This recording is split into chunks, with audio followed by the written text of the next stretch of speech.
Hello दोस्तों, तो हम पढ़ रहे थे इंडियन पॉलिटी में अभी तक हम जो पिछला लेक्चर था वो पढ़ा था हमने मूल अधिकार जो है हमारे संविधान के भाग 3 में वर्णित है। ठीक है, आर्टिकल 12 से लेकर आर्टिकल 35 तक हमने हमारे संविधान में मूल रूप से पहले 7 तरह के मूल अधिकार थे, जिसमें से एक संपत्ति का जो अधिकार है वो 44वें संविधान संशोधन के द्वारा हटा दिया गया। ठीक है, वो 6 अधिकार कौन कौन से हैं? उनमें एक है समानता का अधिकार, जो कि आर्टिकल 14 से लेकर 18 तक, जो कि हमने पिछली क्लास में पढ़ लिया है। आज पढ़ेंगे हम स्वतंत्रता का अधिकार, आर्टिकल 19 से लेकर आर्टिकल 22 तक। इसके अलावा शोषण के विरुद्ध अधिकार, आर्टिकल 23 और आर्टिकल 24।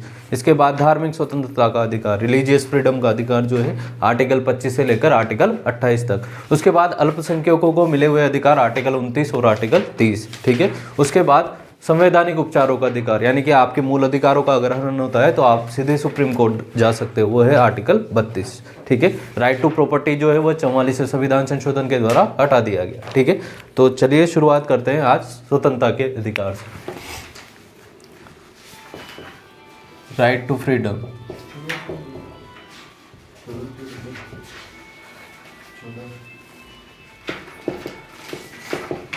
स्वतंत्रता का अधिकार।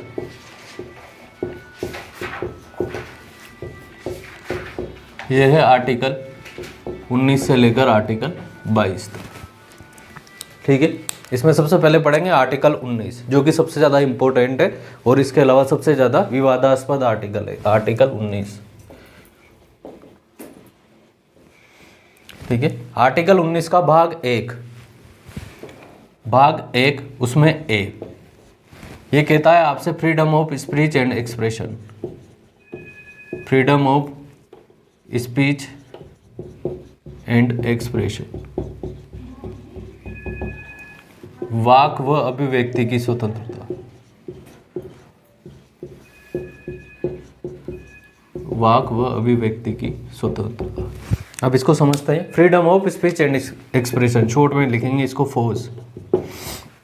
फ्रीडम ऑफ स्पीच यानी कि आपको क्या है, बोलने की आज़ादी है। ठीक है, इसके अलावा एक्सप्रेस करने की आज़ादी है, खुद को एक्सप्रेस करने की आज़ादी भी कहाँ पर मिली हुई है, आर्टिकल 19(1)(a). ठीक है, freedom of speech and expression, इसके 3 पार्ट है। सबसे पहले है इंफॉर्मेशन को रिसीव करना, रिसीव इंफॉर्मेशन। ठीक है, आपके पास इंफॉर्मेशन होगी तभी तो आप उसको एक्सप्रेस करोगे, बिना इंफॉर्मेशन के आप कहाँ से एक्सप्रेस करोगे? तो जो हमारे आरटीआई है वो कहाँ पर आता है, आर्टिकल 19 में।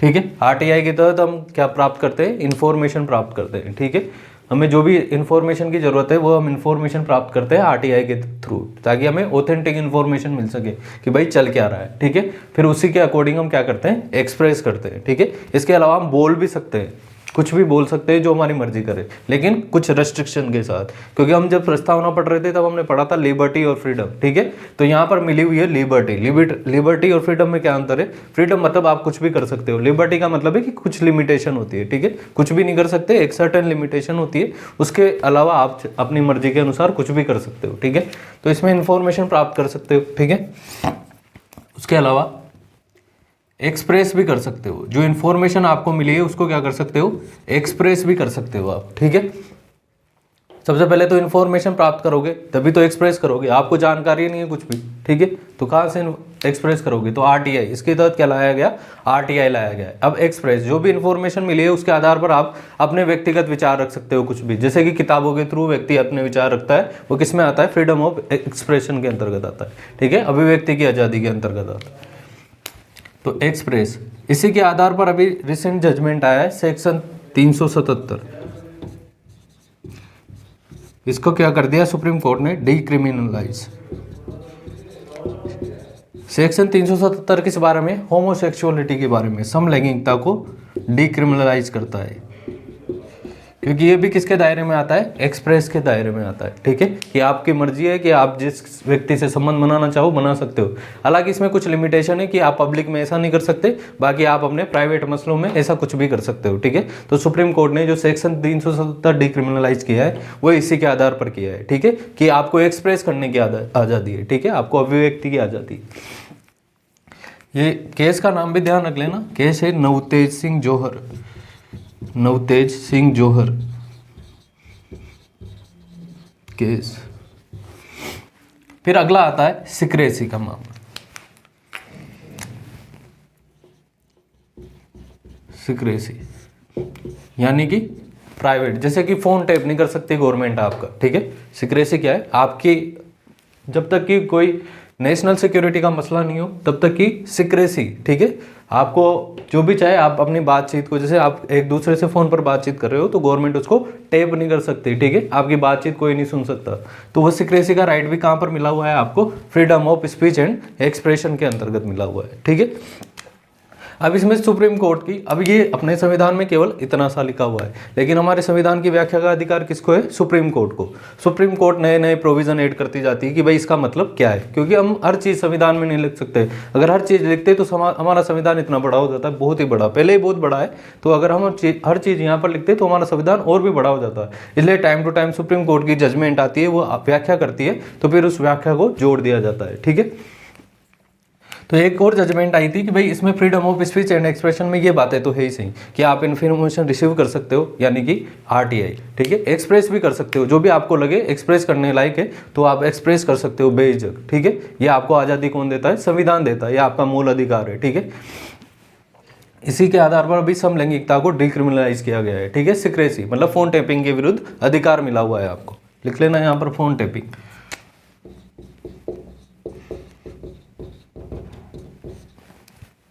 ठीक है। अब इसके अलावा इसमें और क्या क्या अधिकार है, वो डिफरेंट सुप्रीम कोर्ट की जजमेंट के आधार पर और कौन कौन से अधिकार इसमें ऐड किए गए वो देखते हैं। एक है राइट टू साइलेंस, कि जैसे आपको बोलने का अधिकार है वैसे आपको चुप रहने का भी अधिकार है, ठीक है। कोई आपसे जबरदस्ती कुछ भी नहीं बुलवा सकता, आप चाहते हो कि आप चुप रहना चाहते हो तो आप चुप रह सकते हो, ठीक है। ये भी किसके अंतर्गत आता है, freedom of speech and expression में, कि एक्सप्रेशन में क्या है, चुप रहने का भी अधिकार है। ये सुप्रीम कोर्ट की एक जजमेंट आई है जिसका नाम है बिजोई केस, बिजोई इमानुअल केस। इसमें हुआ क्या था, केरल का ये मसला था। वहाँ पर क्या थी, जैसे स्टार्टिंग में हमारी प्रार्थना वगैरह हुआ करती थी तो उसमें राष्ट्रगान चल रहा था, ठीक है। तो उसमें एक जेहोवा कम्युनिटी के लोग थे, 3-4 बच्चे थे जेहोवा कम्युनिटी के। जैसे राष्ट्रगान चल रहे थे ये खड़े हो गए स्टैंडिंग मुद्रा में, लेकिन ये राष्ट्रगान बोल नहीं रहे थे, ठीक है। तो इनको क्या किया था, स्कूल से निष्कासित कर दिया गया था, ठीक है। तो इन्होंने जब अप्लाई किया तो फिर सुप्रीम कोर्ट ने ये कहा कि भाई इनके बिलीफ में ये बिल्कुल स्टैंडर्ड मुद्रा में खड़े हो गए, यही राष्ट्रीय मतलब इसके राष्ट्रगान का हमारे क्या कर रहे हैं, सम्मान तो कर रहे हैं, बोलना जरूरी नहीं है, ठीक है। तो ये राइट टू साइलेंस वहाँ पर आया है कि आपको चुप रहने का भी अधिकार है, ठीक है। इसके अलावा एक और आता है freedom of press. Freedom of press, जो हमारे समाचार पत्रों की आज़ादी है वो कहाँ से, वो भी किसके दायरे में आती है, freedom of speech and expression में। अब ये लिखा हुआ नहीं है फ्रीडम ऑफ प्रेस कि भाई फ्रीडम ऑफ प्रेस कहाँ पर मिला हुआ है, ये बाद में जब सुप्रीम कोर्ट की जजमेंट आई तो उसमें कहा कि भाई फ्रीडम ऑफ प्रेस भी किसका पार्ट है, freedom of speech and expression का ही भाग है, ठीक है। तो फ्रीडम ऑफ प्रेस, इसके केस का नाम था सकल पेपर, सकल पेपर्स केस, ठीक है। क्योंकि हमने जो फ्रीडम हमने जो फंडामेंटल राइट है वो कहाँ से लिए है, यूएसए से लिए है, ठीक है। और यूएसए में जो freedom of speech and expression में फ्रीडम ऑफ प्रेस भी शामिल है, ठीक है। मतलब हम यूँ कह सकते हैं कि अगर ये freedom of speech and expression है तो जो फ्रीडम ऑफ प्रेस है वो भी इसमें आएगी, ठीक है। तो ये है हमारा आर्टिकल 19(1)(a), ठीक है, freedom of speech and expression, ठीक है। इसमें क्या है, इन्फॉर्मेशन को रिसीव कर सकते हो आप, ठीक है, एक्सप्रेस कर सकते हो और सिक्रेसी के साथ, ठीक है, यानी कि आपकी प्राइवेसी। हालांकि ये आर्टिकल 21 में भी आ गया, अब आर्टिकल 21 जो हमारी प्राइवेसी का अधिकार है वो अब मूल अधिकार में शामिल हो गया है, ठीक है। तो इसके अलावा जो और अधिकार कौन कौन से, चुप रहने का अधिकार, ठीक है। आपको मर्जी है तो आप बोलो, आपकी मर्जी है चुप रहने की तो आपसे कोई जबरदस्ती कुछ नहीं बुलवा सकता, ठीक है। तो चुप रहने का अधिकार भी freedom of speech and expression में आ गया। इसके अलावा फ्रीडम ऑफ प्रेस भी यहीं पर आता है। इसके अलावा आपको विरोध प्रदर्शन करने का भी अधिकार है, विरोध प्रदर्शन, यह भी किसमें आता है, फ्रीडम ऑफ एक्सप्रेस, ठीक है। आप किसी के जैसे कि नारेबाजी कर रहे हो, प्रदर्शन कर रहे हो, तो ये भी किसमें आएगा, एक्सप्रेस के अंतर्गत आता है कि आप स्वयं को अभिव्यक्त करना चाहते हो। लेकिन इसकी भी कुछ लिमिटेशन है, इसके तुरंत बाद हम लिमिटेशन देखेंगे, ठीक है। लेकिन यहाँ पर हड़ताल करने का अधिकार नहीं है।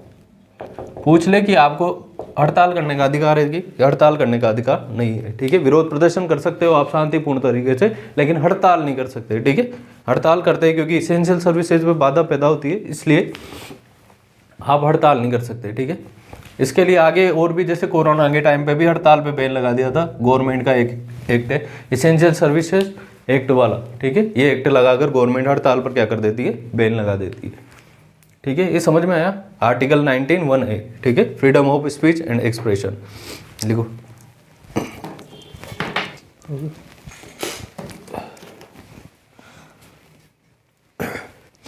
ठीक है, freedom of speech and expression, article 19(1) का भाग ए। इसमें इंफॉर्मेशन रिसीव कर सकते हो, एक्सप्रेस कर सकते हो सिक्रेसी के साथ, ठीक है। सिक्रेसी का मतलब गुप्त रूप से। इसके अलावा इसमें राइट टू साइलेंस भी आपके पास है कि आपको चुप रहने का अधिकार है। इसके अलावा फ्रीडम ऑफ प्रेस का भी अधिकार है आपको। ये तो गवर्नमेंट प्रतिबंध लगा सकती है, जैसे चाइना में क्या है, फ्रीडम ऑफ प्रेस नहीं है, वहाँ पर सारी प्रेस किसके अधिकार में है, सरकार के अधिकार में। ये लोकतंत्र के खिलाफ है।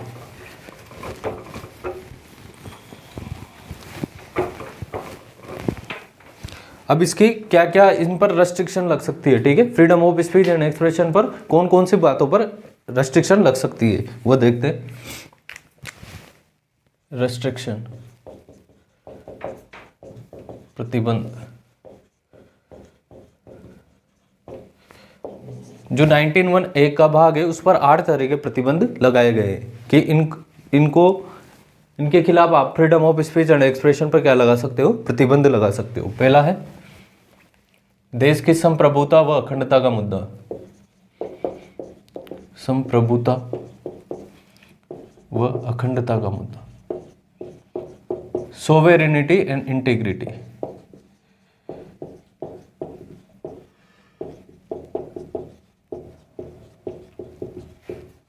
ठीक है ना। इसको एस लिखूंगा मैं आगे और इसको आई लिखूंगा, ठीक है।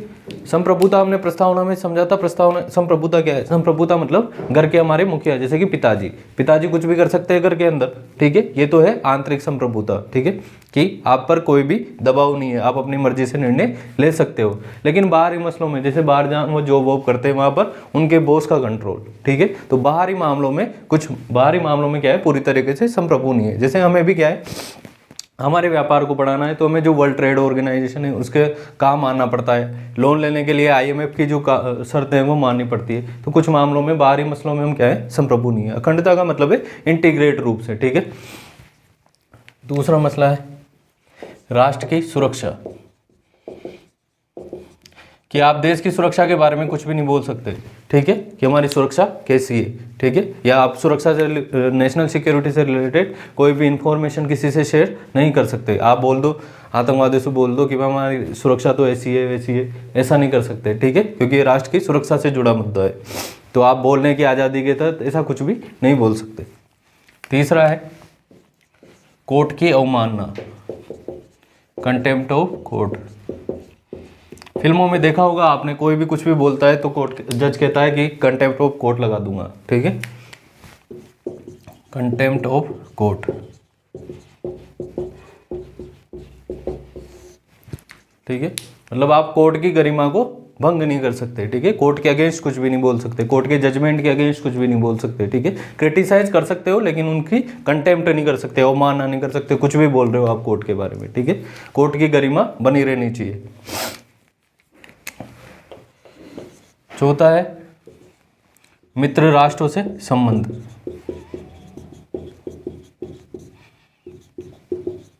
इसको यूं लिखना कि जो विदेशी राष्ट्रों से हमारे मित्रपूर्ण संबंध है वो नहीं खराब हो, ऐसा कुछ भी नहीं बोल सकते। जैसे कि पुतिन साहब भारत की यात्रा पे आप कोई टकला बोल के भग गया, ठीक है, तो उससे क्या होगा, ऐसा मित्र राष्ट्रों से हमारा संबंध बिगड़ जाए, ऐसा कुछ भी नहीं कर सकते हम कि भाई हमें बोलने की आज़ादी है, हम तो कुछ भी बोलेंगे, ठीक है।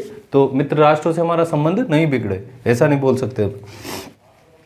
चौथा है, 4 हो गए, 5वां है पब्लिक ऑर्डर, लोक व्यवस्था, पब्लिक ऑर्डर। इसको आगे पी लिखूंगा मैं, ठीक है। लोक व्यवस्था, पब्लिक ऑर्डर, यानी कि व्यवस्था नहीं बिगड़े हमारी।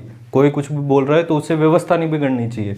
आप कुछ ऐसा एक्सप्रेस कर रहे हो कि जिससे हमारी व्यवस्था बिगड़े, वैसा नहीं कर सकते। रोड पे जाम लगा के बैठ गए, पूरी व्यवस्था बिगड़ जाएगी, ठीक है, ऐसा कुछ भी नहीं कर सकते फ्रीडम ऑफ एक्सप्रेस के अंतर्गत। छठा है मोरलिटी, नैतिकता कह दो या सदाचार कह दो,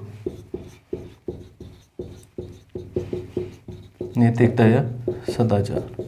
समझ गए, नैतिकता या सदाचार, कुछ भी ऐसा उल्टा पुल्टा नहीं बोल सकते, नैतिकता के दायरे में होना चाहिए वो, ठीक है। 7वां है डिफेमेशन, अपमान। आप कुछ भी ऐसा नहीं बोल सकते कि आप दूसरे का अपमान करें। मोरलिटी तो जैसे कोई बिना कपड़ों के ही घूम रहा है कि फ्रीडम ऑफ एक्सप्रेस है, मैं तो घूमूंगा, ठीक है, तो ये मोरलिटी के अंतर्गत होना चाहिए, फ्रीडम ऑफ एक्सप्रेस। डिफेमेशन, आप किसी में गालियाँ निकाल रहे हो कि मेरी तो बोलने की आज़ादी है, मैं तो निकालूंगा गालियाँ, ठीक है, तो डिफेमेशन यानी कि किसी का अपमान नहीं हो, ऐसा आप नहीं बोल सकते। 8वां है अपराध उद्दीपन, अपराध उद्दीपन, इंसाइटमेंट फॉर ऑफेंस। जैसे किसी धार्मिक नेता ने कोई भड़काऊ भाषण दिया, ठीक है, जिससे दंगे प्रसाद हो गए, ऐसा कुछ भी नहीं बोल सकते, ठीक है, जिससे अपराध उद्दीपित यानी कि लोग अपराध करने के लिए प्रेरित हो, जैसे कि गायों की तस्करी हो रही है, वो मॉब लिंचिंग वगैरह होती है, तो ऐसा आप कुछ भी भड़काऊ भाषण नहीं दे सकते। तो समझ गए, ये 8 रेस्ट्रिक्शन है जिस पर freedom of speech and expression के अंतर्गत पाबंदी लगाई जा सकती है। पहला है राष्ट्र की संप्रभुता और अखंडता, सोवेरेनिटी, इंटीग्रिटी। फिर है राष्ट्र की सुरक्षा। तीसरा है कंटेम्प्ट ऑफ कोर्ट। चौथा है मित्र राष्ट्रों से संबंध। 5वां है पब्लिक ऑर्डर। छठा है मोरलिटी, डिफेमेशन और इंसाइटमेंट फॉर अ ऑफेंस यानी कि अपराध उद्दीपन। ये याद रखना है, ठीक है। आपसे सीधा प्रश्न पूछ सकता है कि निम्नलिखित कारणों में से कौन सा कारण असत्य है जिनके आधार पर freedom of speech and expression पर पाबंदी लगाई जा सकती है। तो 3 ऑप्शन इनमें से देगा, एक कोई अलग ऑप्शन दे देगा, ठीक है। तो ये 8 कारण भी ध्यान रखना है, देखो, ठीक है। तो ये 8 प्रतिबंध है, ठीक है, जो हमारी freedom of speech and expression पर, जिन पर गवर्नमेंट ये प्रतिबंध लगा सकती है, ठीक है। हालांकि गवर्नमेंट इनका मिसयूज भी करती है और मनचाहा प्रतिबंध लगा देती है, जैसे किसी भी किताब पर प्रतिबंध लगा दिया तो फिर आदमी जाता है कोर्ट में और फिर कोर्ट करती है व्याख्या, ठीक है। व्याख्या करने का अधिकार किसको है? सुप्रीम कोर्ट को है। हमारे संविधान में क्या लिखा हुआ है, इसका क्या मतलब है, इसकी व्याख्या करने का अधिकार सुप्रीम कोर्ट के पास। 19(1)(a) पढ़ चुके हम और उसकी रेस्ट्रिक्शन पढ़ चुके, ठीक है। अब 19(1) का भाग बी ये कहता है assemble with peace and without arm.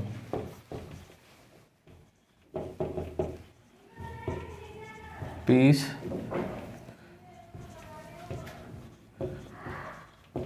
And without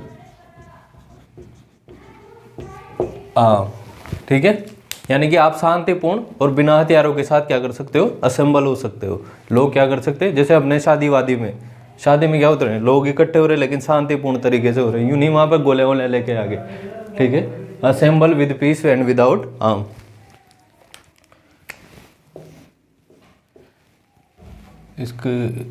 इसकी हिंदी समझ गए ना आप, assemble with peace and without arm यानी कि शांतिपूर्ण और बिना हथियारों के क्या हो सकते हैं, लोग इकट्ठा हो सकते हैं, ठीक है।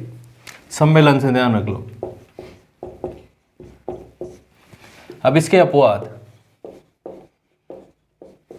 मतलब किन आधार पर इस पर प्रतिबंध लगाया जा सकता है। एक तो सोवेरेनिटी, एक इंटीग्रिटी और एक पब्लिक ऑर्डर, ठीक है। इन 3 के आधार पर इस पर प्रतिबंध लगाया जा सकता है, सोवेरेनिटी, इंटीग्रिटी और पब्लिक ऑर्डर, ठीक है। लोक व्यवस्था, आपने सम्मेलन कर दिया रोड पे, बीच में टेंट वेंट लगा दिए, वाहन जाम हो गए, रास्ता जाम हो गए, ठीक है, तो पब्लिक ऑर्डर नहीं बिगड़े, तो assemble with peace and without arm, ठीक है। अब सी, एसोसिएशन या यूनियन यानी कि संगठन बनाने का अधिकार, संगठन बनाने का अधिकार, ठीक है। एसोसिएशन और यूनियन का अधिकार यानी कि संगठन बनाने का अधिकार जो कहां पर मिला हुआ है आपको, 19(1)(c) के अंतर्गत मिला हुआ है, ठीक है। यानी कि आप संगठन बना सकते हो, 10-5 जो, जैसे कोई कंपनी बनानी है आपको, वो भी किस में आ जाएगी, इसी में आ जाएगी। कोई ट्रेड यूनियन बनानी है, ठीक है, वो भी किस में आ जाएगी, इसमें आ जाएगी। इवन राजनीतिक पार्टी भी इसके अंतर्गत आ जाती है, ठीक है। यानी कि कौन कौन सा संगठन बना सकते हो आप, पॉलिटिकल संगठन बना सकते हो, इकोनॉमिक रिलेटेड यानी कि कोई कंपनी वगैरह बना सकते हो, ठीक है। एजुकेशन इंस्टीट्यूट बना सकते हो, ठीक है। तो ये सब किसके अंतर्गत आता है, एसोसिएशन और यूनियन। अब इसमें एक संशोधन करके सहकारी संस्थाओं को भी जोड़ा गया। 97वां संशोधन 2011 पढ़ा था हमने पहले भी। यहाँ पर सहकारी संस्थाएं, कोऑपरेटिव, जो सहकारी संस्थाएं हैं वो भी किसके अंतर्गत आती है, 19(1)(c) के अंतर्गत आती है, एसोसिएशन और यूनियन, यानी कि संगठन बनाने का अधिकार। अब इसके जो अपवाद है वो देखो, SIP और M, ठीक है। SIP तो आप समझ ही गए, सोवेरेनिटी, इंटीग्रिटी, पब्लिक ऑर्डर। M का मतलब मोरलिटी, वहां पर जो नैतिकता है वो आ जाएगी यहाँ पर, मोरलिटी। डी आएगा आपके विचरण का अधिकार, विचरण का अधिकार। और ई आएगा आपके रेजिडेंस यानी कि निवास का अधिकार,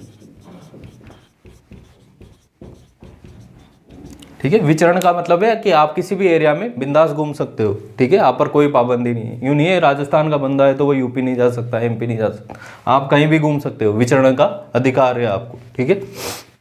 आप देश के किसी भी भाग में निवास कर सकते हो, ठीक है, आपको कहीं भी रेजिडेंस का अधिकार है, वो चाहे किसी भी स्टेट का हो, कहीं का भी हो, आपको पूरे देश में कहीं भी क्या है, निवास का अधिकार प्राप्त है। लेकिन इन पर कुछ रेस्ट्रिक्शन भी है, ठीक है। विचरण का अधिकार, इस पर क्या रेस्ट्रिक्शन है, जैसे एक तो जनजातीय क्षेत्रों में नहीं जा सकते आप, वहाँ के लोगों के हितों का ध्यान रखते हुए जनजातीय क्षेत्रों में नहीं जा सकते, ठीक है, अप्रूवल लेनी पड़ती है जनजातीय क्षेत्रों के लिए। एक विचरण करने का अधिकार, जैसे कर्फ्यू वर्फ्यू लगा हुआ है, पब्लिक इंटरेस्ट है और आप बिंदास घूम रहे हैं कि मेरे तो विचरण का अधिकार है, मैं तो घूमूंगा, ठीक है, तो पुलिस वाले ठोक ठाक देंगे आपको। तो ये क्या है, लोकहित में, पब्लिक इंटरेस्ट में, पब्लिक इंटरेस्ट, ठीक है। समझ गए कि जनजातीय क्षेत्रों में विचरण का अधिकार नहीं है आपको, और लोकहित में यानी कि पब्लिक इंटरेस्ट में इन पर प्रतिबंध लगाया जा सकता है, जैसे कर्फ्यू आदि में, ठीक है। रेजिडेंस में भी ये दोनों ही चीजें आएगी कि जनजातीय क्षेत्रों में नहीं जा सकते क्योंकि उनके हितों को नुकसान होने का खतरा है, और लोकहित में, ठीक है, पब्लिक इंटरेस्ट में गवर्नमेंट जहाँ चाहे वहाँ पर आप पर निवास पर प्रतिबंध लगा सकती है। जैसे कि जम्मू कश्मीर का मसला अब तो सोल्व हो गया, वो पहले जम्मू कश्मीर में बैठने का अधिकार अपन को नहीं था, ठीक है। जम्मू कश्मीर में केवल वहाँ के लोग ही बस सकते थे, आप घूमने जा सकते थे, पर बाकी वहाँ परमानेंट मकान ले लिया, आप रहने लगे, ऐसा नहीं हो सकता था, ठीक है। तो निवास। एफ है राइट टू प्रॉपर्टी, संपत्ति का अधिकार, ठीक है, संपत्ति का अधिकार। इस संपत्ति को अधिकार को 44वें संविधान संशोधन के द्वारा हटा दिया गया, ठीक है, इसके द्वारा हटाकर इसको कहां पटक दिया गया, 300A में, ठीक है। यानी कि अब संपत्ति का अधिकार मूल अधिकार नहीं है, ये केवल एक संवैधानिक अधिकार बचा हुआ है, ठीक है। जो भी 12 से 35 तक आएंगे वही मूल अधिकार रहेंगे, ठीक है। इसके अलावा जो भी होगा संविधान के अंतर्गत वो सब किस में आएंगे, संवैधानिक अधिकार में आएंगे। हमने तीनों में अंतर पढ़ा था, मूल अधिकार, संवैधानिक अधिकार और कानूनी अधिकार। कानूनी अधिकार बड़ी पिक्चर है, ठीक है, संवैधानिक अधिकार उसके अंतर्गत ही आते हैं और मूल अधिकार सबसे अंतर है, ठीक है। तो राइट टू प्रॉपर्टी को अब हटा दिया गया है, ये क्या है, केवल संवैधानिक अधिकार है। पूछेगा आपसे कि संपत्ति का अधिकार जो है किसके तहत हटाया गया है, तो 44वें संविधान संशोधन के द्वारा, ठीक है, 44वें संविधान संशोधन के द्वारा इसको हटा दिया। अब अगला आता है लाइवलीहुड, यानी कि आजीविका, आजीविका का अधिकार, ठीक है, यानी कि आप अपना मनचाहा काम खोल सकते हो, ठीक है। लाइवलीहुड यानी कि आपको आजीविका का क्या मिला हुआ है, अधिकार। आप जो चाय की दुकान खोलनी है, किसी को फास्ट फूड की दुकान खोलनी है, किसी को कोचिंग खोलनी है, ठीक है, तो वो सब किस में आएगा, लाइवलीहुड के अधिकार में आ जाता है। लेकिन इसमें भी कुछ प्रतिबंध है, ठीक है। इसमें क्या प्रतिबंध है, जैसे कि कोई शराब बेच रहा है, नकली शराब बेच रहा है कि मेरे तो आजीविका का अधिकार है, मैं तो बेचूंगा, ठीक है, लेकिन तो ऐसे कार्य पर क्या लगाया गया है, प्रतिबंध लगाया गया। या कोई हानिकारक पदार्थ बेच रहा है, कोई मादक पदार्थ बेच रहा है, ठीक है, तो उस आधार पर इस पर क्या लगाया गया है, प्रतिबंध, ठीक है। और दूसरी क्या है, गवर्नमेंट जो किसी भी एग्जाम का जब फॉर्म निकालती है तो जो उसकी क्वालिफिकेशन है वो क्वालिफिकेशन भी गवर्नमेंट रख सकती है। नहीं तो 10वीं का बच्चा कहेगा मैं तो IAS का पेपर दूंगा, ठीक है, मेरे लाइवलीहुड का अधिकार है, तो ऐसे गवर्नमेंट क्या रख सकती है, किसी भी क्वालिफिकेशन रख सकती है। जैसे कि बीटेक वालों के लिए कोई फॉर्म निकले तो BSc वाले भी गए, हम भरेंगे। जैसे टीचर के फॉर्म के लिए बीटेक वाले गए, हम तो भरेंगे, हमारे लाइवलीहुड का अधिकार, ठीक है। तो ऐसे गवर्नमेंट क्या रख सकती है, क्वालिफिकेशन रख सकती है। तो यहाँ पर लिख लेना, क्वालिफिकेशन का निर्धारण, और इसके अलावा हानिकारक धंधे नहीं। इसके अलावा जो राज्य चाहे तो किसी भी धंधे पर क्या कर सकती है, खुद का कंट्रोल कर सकती है, स्टेट की मोनोपोली हो सकती है उस धंधे पर, ठीक है। आप यूँ नहीं कह सकते कि नहीं ये हमारे लाइवलीहुड के अधिकार के अगेंस्ट है, ठीक है। जैसे रेलवे का धंधा है, गवर्नमेंट कुछ चाहे तो अपना कंट्रोल रख सकती है, ठीक है। तो उसके अंतर्गत स्टेट मोनोपोली लिख लेना, state monopoly.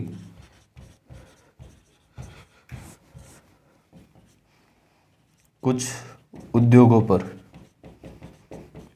State monopoly, state का मतलब है हमारा देश, ठीक है। स्टेट का मतलब क्या होता है पॉलिटी में, देश होता है, ठीक है। तो ये समझ में आ गया, ये हमारा 19 पूरा हो गया है।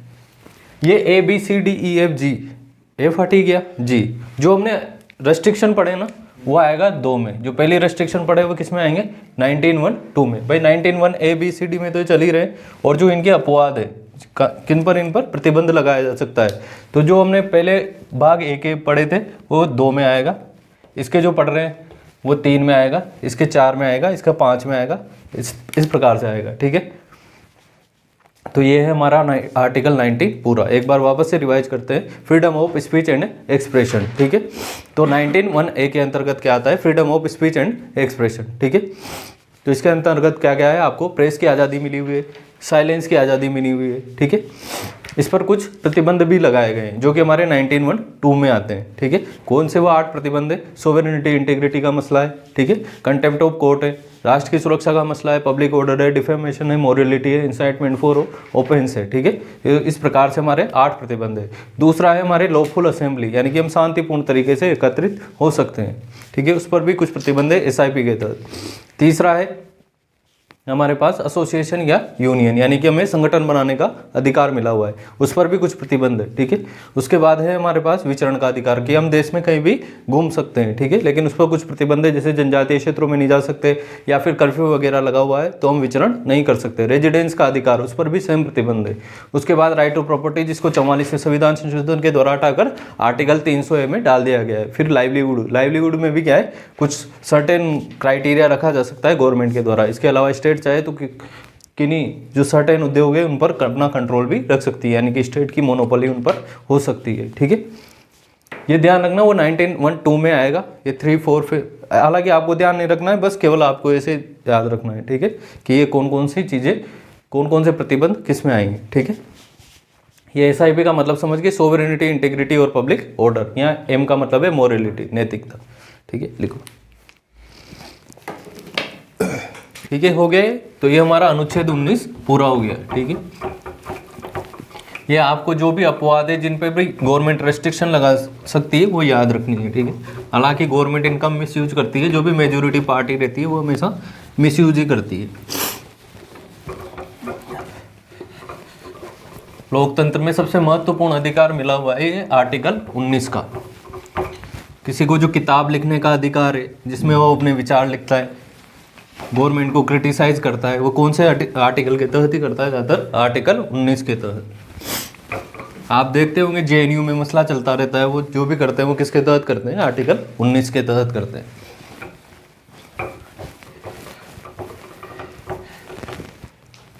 अब है आर्टिकल 20।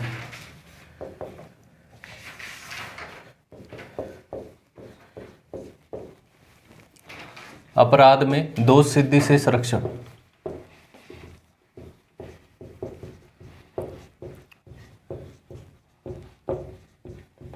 यानी कि ये किसको मिला हुआ है, क्रिमिनल लॉ को मिला हुआ है। आपने कोई क्राइम कर दिया तो आपको कौन कौन से प्रोटेक्शन मिले हुए हैं, वो किसके अंतर्गत आता है, आर्टिकल 20 के अंतर्गत आता है, ठीक है। तो इसमें कौन कौन सी बातें हैं वो देखते हैं। पहला कि जैसे मान लो आपने आज अपराध किया है, ठीक है, तो आज जिस अपराध के तहत आपको पकड़ा गया, पुलिस ने जिस अपराध के तहत आपको पकड़ा, आज उस कानून के तहत जो भी सजा है, सपोज करो 1 साल सजा है, ठीक है, तो वही सज़ा आपको मिलेगी। अब गवर्नमेंट भविष्य में 2-4 साल बाद कानून चेंज कर दे कि अब इस अपराध की सज़ा होगी 1 साल से 3 साल की, तो आपको 3 साल की सज़ा नहीं मिलेगी, आपको 1 साल की ही सज़ा मिलेगी। यानी कि जिस दिन आपने क्राइम किया है उस दिन जो कानून है उसी के तहत आपको सज़ा मिलेगी। ठीक है, अगर भविष्य में वो कानून चेंज भी होता है, सज़ा बढ़ती है कम होती है, तो भी क्या रहेगा, वही सज़ा रहेगी। ठीक है,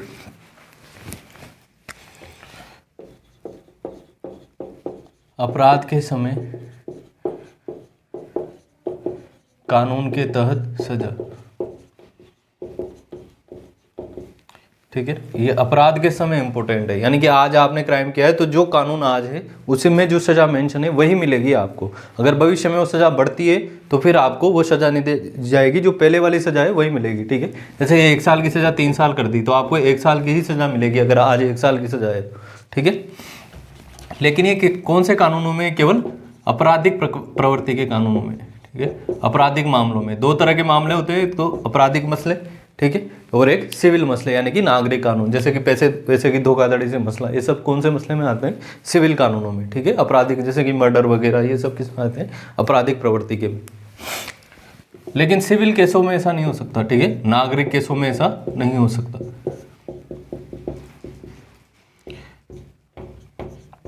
यानी कि गवर्नमेंट अगर टैक्स रेट बढ़ाना चाहिए तो बढ़ा सकती है। ठीक है, या कुछ ऐसा कुछ प्रोविजन करे पैसों कौड़ी से रिलेटेड तो वो कर सकती है। ठीक है, लेकिन अपराध के संदर्भ में वही रहेगा, जो सजा आज है उसी के तहत आपको सजा मिलेगी। ठीक है, अगर भविष्य में सजा बढ़ाती है गवर्नमेंट तब भी आप पर वही सजा लागू होगी। ठीक है, जिस दिन आपको गिरफ्तार किया गया है। दूसरा है डबल जीओपार्डी।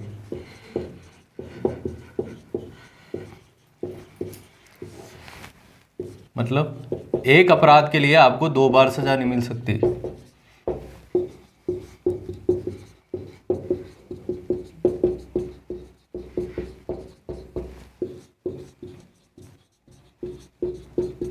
ठीक है, एक अपराध के लिए आदमी को एक ही बार सजा मिल सकती है, 2 बार सजा नहीं मिल सकती। जैसे कि एक अमिताभ बच्चन की एक फिल्म थी, नाम तो ध्यान नहीं है, उसमें वो किसी पर हमला करता है, लेकिन वो फॉल्स में उस पर केस कर देता है कि भाई इसको मार दिया गया, जबकि वो चुपचाप तरीके से क्या रहता है, जिंदा रहता है। ठीक है, लेकिन बाद में जब अमिताभ बच्चन है उसको वास्तव में मार देता है।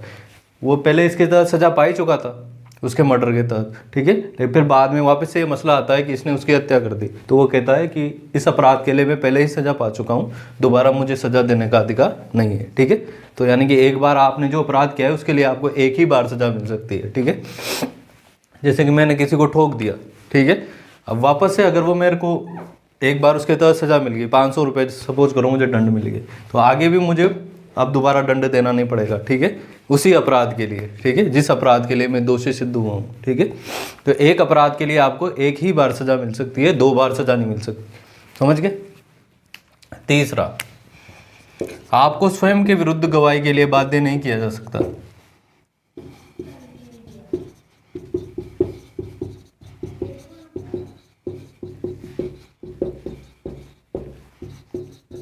ठीक है, पुलिस वाले बोलते हैं कस्टडी में कि बता ये अपराध तूने किया है कि नहीं किया है, तो आपको स्वयं के खिलाफ गवाही के लिए बाध्य नहीं किया जा सकता। यह भी आपका क्या है, एक फंडामेंटल राइट है, मूल अधिकार है। ठीक है, कि आपको स्वयं के विरुद्ध गवाही के लिए बाध्य नहीं किया जा सकता। लेकिन इसमें कुछ जैसे आपको खून के नमूने देने पड़ेंगे, आपको साइन वाइन करवाए पुलिस वाले तो साइन करने पड़ेंगे, इनसे छूट नहीं है। ठीक है, अगर ये दोनों चीज़ें होती है तो इस पर आपको छूट नहीं मिली हुई है। लेकिन स्वयं के विरुद्ध गवाही के लिए बाध्य नहीं किया जा सकता। जैसे आपके डंडे दे दे के बुलवाया आपसे कि बोल ये अपराध तू नहीं किया है, तो फिर वो बोलेगा बेचारा कि हाँ किया है, तो वो ऐसा नहीं किया जा सकता। ठीक है, ये कोर्ट में एडमिसिबल नहीं माना जाती। पुलिस कस्टडी में जो गवाही दी जाती है वो कोर्ट में एडमिसिबल नहीं मानी जाती। तो खून के नमूने और साइन करने से छूट नहीं मिली हुई है। ये भी केवल किस प्रकार के कानूनों में, आपराधिक प्रवृत्ति के जो मामले हैं उसमें है। ठीक है, सिविल मसलों में ये नहीं है। सिविल मसलों में पूछा जा सकता है बोल काला धन कहाँ पर रखा हुआ है। ठीक है, फिर वो बताएगा कि हाँ काला धन मेरा यहाँ पर रखा हुआ है। तो सिविल मसलों में नहीं है ये।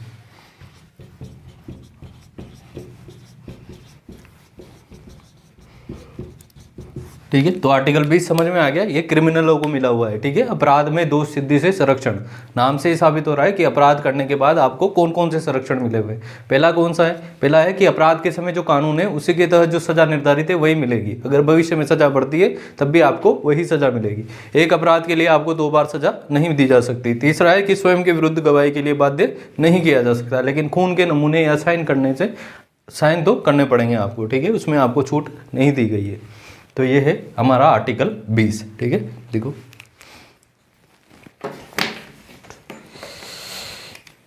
छोटा।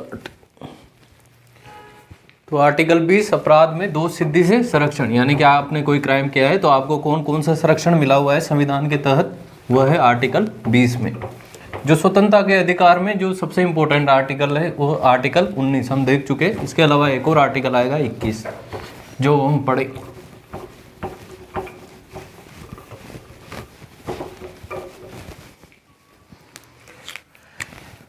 Article 21 right to life and personal liberty, right to life and personal liberty.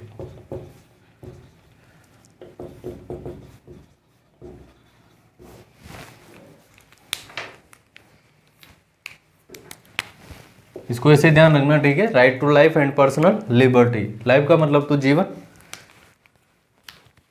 Personal liberty,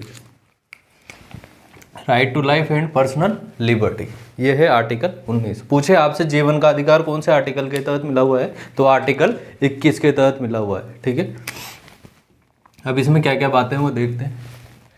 पहली बात तो ये, पहले इसको समझो कि बिना विधि द्वारा स्थापित प्रक्रिया, इसकी जो लैंग्वेज है वो बोल रहा हूँ कि बिना विधि द्वारा स्थापित प्रक्रिया के बिना आपको अपनी लाइफ और पर्सनल लिबर्टी से डिप्राइव यानी कि वंचित नहीं किया जा सकता।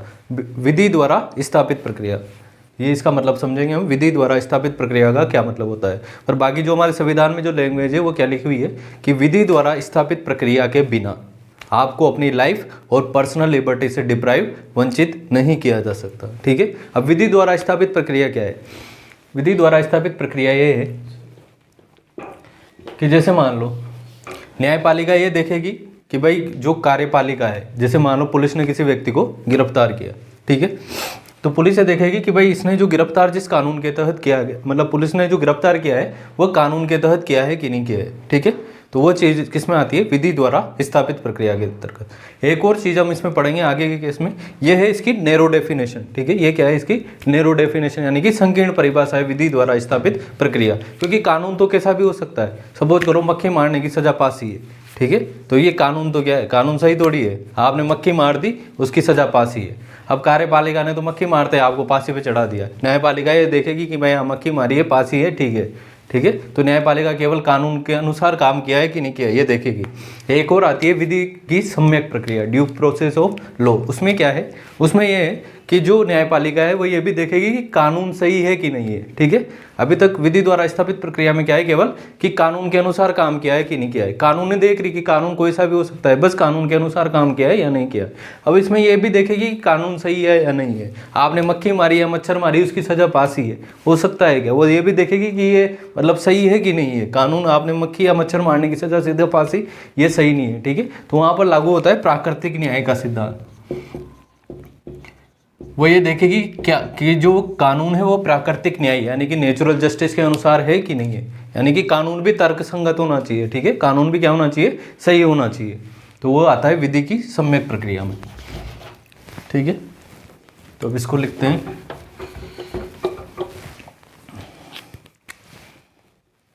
विधि द्वारा स्थापित प्रक्रिया के बिना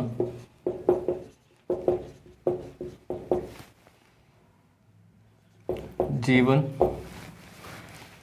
व पर्सनल लिबर्टी से वंचित नहीं किया जा सकता।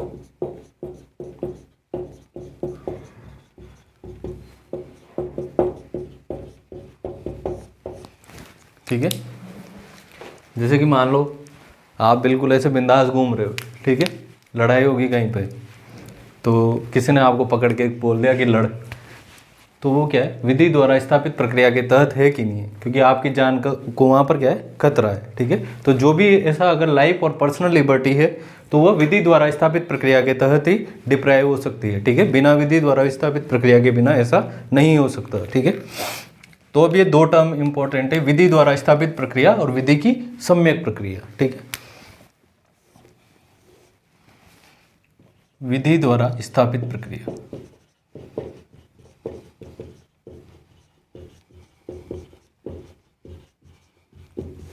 अंग्रेजी में कहते हैं इसको प्रोसीजर एस्टेब्लिश बाय लॉ।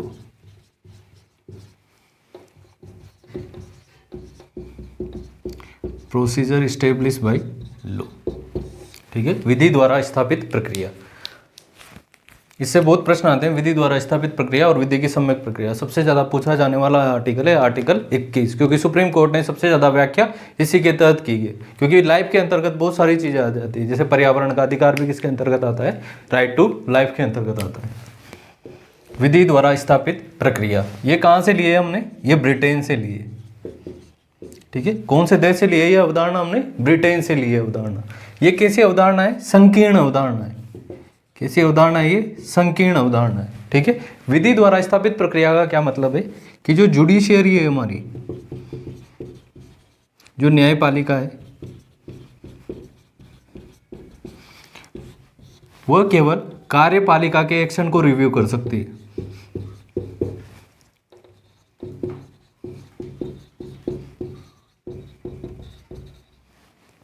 विधायिका के कार्य को नहीं कर सकती।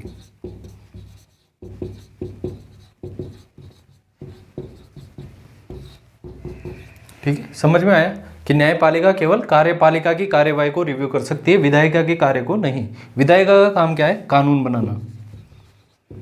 ठीक है, यानी कि कानून को रिव्यू नहीं कर सकती, कानून के अनुसार कार्यपालिका ने क्या कार्य किया है उसको रिव्यू कर सकती है। न्यायपालिका ये देखेगी कि कानून के अनुसार काम किया है कि नहीं किया है। ठीक है, समझ में आ गया। विधि द्वारा स्थापित प्रक्रिया, प्रोसीजर एस्टेब्लिश बाय लॉ, हमने कहाँ से लिया है, ये ब्रिटेन से लिया है। इसमें क्या है, जो न्यायपालिका है वह केवल कार्यपालिका के कार्य को रिव्यू कर सकती है। ठीक है, विधायिका के कार्य को रिव्यू नहीं कर सकती। जैसे संसद ने कोई भी कानून बना दिया तो उसको रिव्यू नहीं कर सकती, वह केवल उसका अक्षरश पालन करेगी, यानी कि लेटर बाय लेटर। जैसे कि इस कानून में लिखा हुआ है 5 साल की सजा, तो क्या, या इसमें ये लिखा हुआ है कि इसको सूद दो। ठीक है, तो भाई कार्यपालिका ने सूता है कि नहीं सूता, कानून ये निर्देश, कानून को रिव्यू नहीं कर सकती। ठीक है, केवल किसको रिव्यू कर सकता है, कार्यपालिका की कार्यवाही को रिव्यू कर सकती है। इसको कहते हैं विधि द्वारा स्थापित प्रक्रिया। ठीक है, एक केस का नाम लिख लो, AK गोपालन केस। AK गोपालन केस, उसमें आया है कि लिबर्टी का क्या मतलब है। ठीक है, उसमें पहली बार आई है कि लिबर्टी का क्या मतलब है। तो सुप्रीम कोर्ट ने जो है आर्टिकल 21 को क्या माना है, विधि द्वारा स्थापित प्रक्रिया। ठीक है, उसमें जो है इन साहब को क्या कर दिया था, डिटेन कर दिया था, मतलब निरुद्ध कर दिया था। तो इसमें ये बात आई कि भाई ये जो पर्सनल लिबर्टी है, लिबर्टी का क्या मतलब है। तो इसमें लिबर्टी की सुप्रीम कोर्ट ने क्या है, संकीर्ण व्याख्या की है। इसने कहा कि भाई जो है लिबर्टी, जैसे कि इनकी हथकड़ियाँ वथकड़ियाँ लगा दी, ये किस में आ जाती है, ये आपकी लिबर्टी का वायोलेशन है। ठीक है, अगर आपको एक कमरे में बंद कर रखा है तो मतलब आपको लिबर्टी का वायोलेशन नहीं है। इनको क्या कर दिया था, एक कमरे में बंद कर दिया था। कमरे में बंद करना भी तो लिबर्टी का वायोलेशन ही है, सिर्फ आपके हथकड़ी लगानी है वही थोड़ी लिबर्टी का वायोलेशन। आपको कमरे में बंद कर दिया, मैंने बाहर से कुंडी लगा दी, आप कहीं जा ही नहीं सकते, तो आप क्या होगी, लिबर्टी, यानी कि आपने की स्वतंत्रता क्या हुई, खतरे में पड़ गई। केवल हथकड़ी लगाकर बैठाना ही क्या है, लिबर्टी का वायोलेशन नहीं है। तो इसमें क्या है, लिबर्टी की संकीर्ण डेफिनेशन दी सुप्रीम कोर्ट के द्वारा। ठीक है, समझ में आया ये कि AK गोपालन केस में सुप्रीम कोर्ट ने आर्टिकल 21 की व्याख्या किसके आधार पर की, विधि द्वारा स्थापित प्रक्रिया के तहत। क्योंकि कानून में यही लिखा हुआ था कि भाई जो लिबर्टी का वायलेशन का मतलब है हथकड़ियाँ लगवाना। ठीक है, लेकिन अब सुप्रीम कोर्ट देखेगा दूसरा, जब हम फैक्ट पढ़ेंगे कि केवल हथकड़ियाँ लगाना ही क्या लिबर्टी का वायलेशन है, कमरे में बंद करना भी तो लिबर्टी का वायलेशन ही है। ठीक है, तो ये AK गोपालन केस का नाम ध्यान रखना कि AK गोपालन केस में सुप्रीम कोर्ट ने क्या कहा कि विधि द्वारा स्थापित प्रक्रिया को आर्टिकल 21 के तहत माना है। ठीक है, जो विधि द्वारा स्थापित प्रक्रिया का कंसेप्ट है वो AK गोपालन केस में सामने आया। इसके बाद हम मेनका गांधी केस पढ़ेंगे, फिर उसमें इसकी ज़्यादा डीप व्याख्या आएगी पर्सनल लिबर्टी की। ठीक है, तो इसको लिख लो, ये समझ में आया ना, विधि द्वारा स्थापित प्रक्रिया कि आर्टिकल 21 से कहता है कि बिना विधि द्वारा स्थापित प्रक्रिया के आपको अपनी लाइफ और पर्सनल लिबर्टी, लिबर्टी का मतलब है आज़ादी, ठीक है, पर्सनल लिबर्टी से डिप्राइव यानी कि वंचित नहीं किया जा सकता। ठीक है, अगर जैसे कोई आपको जबरदस्ती कमरे में बंद कर दिया बिना कानून के तहत तो वह गलत है। ठीक है, वो आपके इस मूल अधिकार का उल्लंघन है। ठीक है, वो विधि द्वारा स्थापित प्रक्रिया होना चाहिए। जैसे पुलिस किसी को जेल में बंद कर दे तो वो कानून के तहत हुआ है कि नहीं हुआ है। ठीक है, तो विधि द्वारा स्थापित प्रक्रिया में केवल कार्यपालिका के कार्यों को रिव्यू करेगी जुडिशरी। ठीक है, कानून को रिव्यू नहीं करेगी, यानी कि कानून कैसा है उसको रिव्यू नहीं करेगी। जुडिशरी कानून का कैसे पालन करेगी? अक्षरशः पालन, अक्षरशः पालन, लेटर बाय लेटर। ठीक है, कानून में जो भी लिखा हुआ है उसका ऐसे कैसे पालन करेगी। ठीक है, वो देखेगी कि इसका ऐसे कैसे पालन हुआ है या नहीं हुआ। कानून को नहीं देखेगी, कानून कैसा भी हो सकता है। ठीक है, मक्खी मारने की सजा फांसी है तो फांसी की सजा मक्खी मारने के तहत मिली है या नहीं, वो ये नहीं देखेगी भाई मक्खी मारने की सजा फांसी कैसे हो सकती है। ठीक है, केवल कार्यपालिका के कार्य को रिव्यू करेगी। ठीक है, तो ये है हमारा विधि द्वारा स्थापित प्रक्रिया। ठीक है, सॉरी ये हमने लिया है जापान से। कहाँ से लिया है ये? हमने जापान से लिया है। ठीक है, सीधा पूछ ले आपसे कि विधि द्वारा स्थापित प्रक्रिया का कंसेप्ट आपने कहाँ से लिया है, तो जापान से हमने विधि द्वारा स्थापित प्रक्रिया का कंसेप्ट लिया है। ठीक है, लिखो, ये तो लिख लिया ना? लिख लिया।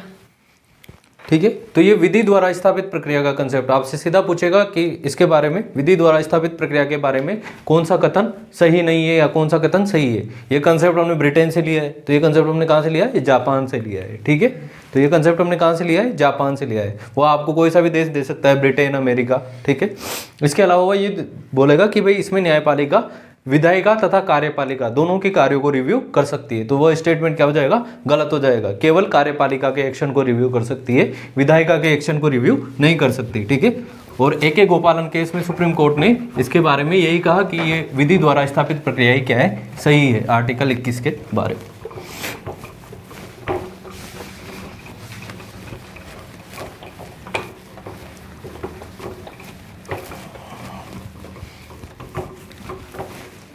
अब इसमें जो अगला आता है वो है विधि की सम्यक प्रक्रिया। विधि की सम्यक प्रक्रिया, ड्यू प्रोसेस ऑफ लॉ।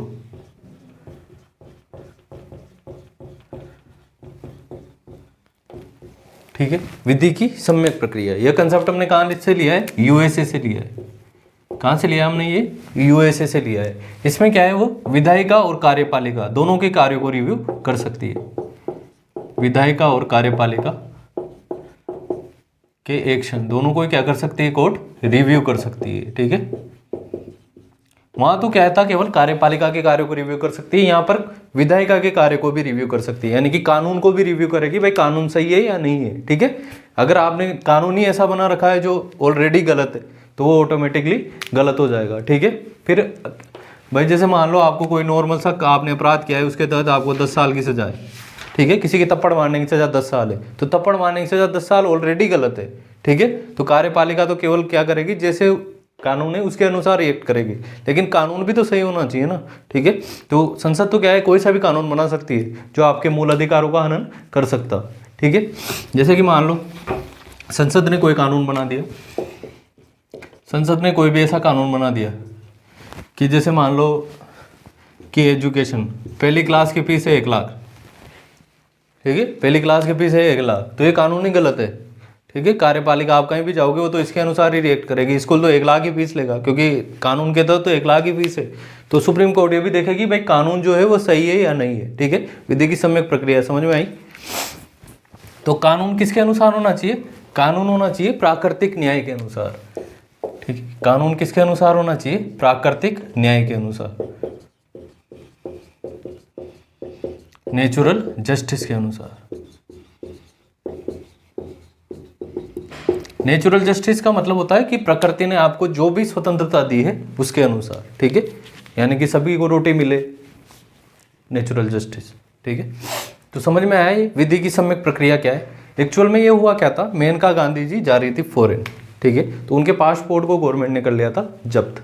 ठीक है, तो मेनका गांधी कहाँ चली गई थी? सुप्रीम कोर्ट, कि ये मेरी लिबर्टी का वायलेशन है। किसका वायलेशन है? ये लिबर्टी का वायलेशन है। जबकि AK गोपालन केस में हमने देखा था कि लिबर्टी की कैसी व्याख्या थी? संकीर्ण व्याख्या थी। तो पासपोर्ट जब्त करने से विदेश नहीं जा सकती थी, तो उनकी क्या है, स्वतंत्रता का हनन हुआ। तो सुप्रीम कोर्ट ने ये जजमेंट दिया है कि हम कानून को भी रिव्यू कर सकते थे। उस कानून में पहले क्या था, पासपोर्ट को जब्त करना शामिल नहीं था, ठीक है, कि भाई लिबर्टी में पासपोर्ट जब्त नहीं आता, हम कर सकते हैं पासपोर्ट जब्त। लेकिन सुप्रीम कोर्ट ने बाद में कहा कि इसका मतलब है लिबर्टी को आप विधि की सम्यक प्रक्रिया के तहत भी वंचित नहीं कर सकते, ठीक है, क्योंकि हम देखेंगे कि भाई कानून भी सही है या नहीं है, ठीक है, वो कहीं प्राकृतिक न्याय का उल्लंघन तो नहीं कर रहा है, ठीक है। तो यहाँ पे लिख लेना, मेनका गांधी केस में ये जजमेंट दिया, Maneka Gandhi versus Union of India 1978 का ये केस, ठीक है।